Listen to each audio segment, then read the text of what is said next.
Aujourd'hui, je vous parle de Bruxelles, où l'on vient de terminer les négociations sur le programme Erasmus+, après de longues discussions entre le Parlement et le Conseil. En tant que rapporteure fictive pour le groupe des Verts, j'ai eu la chance de suivre les négociations depuis le début de mon mandat et de lutter pour mettre en place un programme Erasmus plus ambitieux, plus vert et plus inclusif. Cela devient d'autant plus important si on pense que l'impact économique de la crise de la Covid-19 affectera de manière disproportionnée les populations les plus vulnérables de nos sociétés. Quelles sont donc les innovations les plus importantes dont vont bénéficier les nouvelles générations de participants au programme Erasmus? Première chose d'abord, le budget.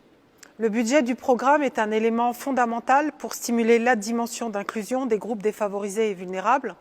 Le nouveau programme Erasmus aura donc un budget de plus de 26 milliards d'euros. Il s'agit de 60% de plus que la période 2014-2020. C'est vrai, ce n'est pas le triplement qui avait été proposé par le Parlement, mais c'est grâce à cette ambition que nous avons réussi à obtenir une augmentation concrète et convaincre les États membres d'investir davantage dans les futures générations, même dans un moment de crise comme celui que nous vivons maintenant. Mais qu'est-ce que ça signifie dans la pratique? Des subventions complémentaires seront mises en place pour accroître la participation des personnes défavorisées, par exemple sous forme de paiement anticipé pour couvrir les coûts initiaux de leur voyage. Le programme Erasmus+ va donc permettre à un plus grand nombre de personnes ayant moins d'opportunités de participer au programme, que ce soit en raison d'un handicap, de difficultés économiques, de l'éloignement géographique ou de leurs origines. Un autre grand changement dans le programme est l'introduction de la mobilité pour les adultes. C'est une nouveauté importante dans le cadre de l'apprentissage tout au long de la vie et de la reconversion professionnelle à l'ère du numérique et de la transition écologique.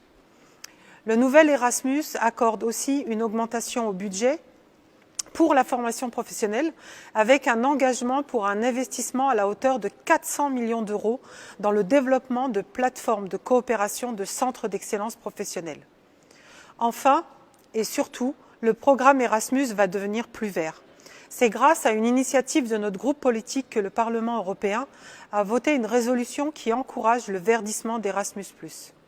Il en résulte que, pour la première fois dans l'histoire d'Erasmus, des indicateurs vont mesurer les progrès dans la réduction de l'empreinte écologique du programme et la contribution du programme aux objectifs climatiques de l'Europe. Que va-t-il se passer ensuite?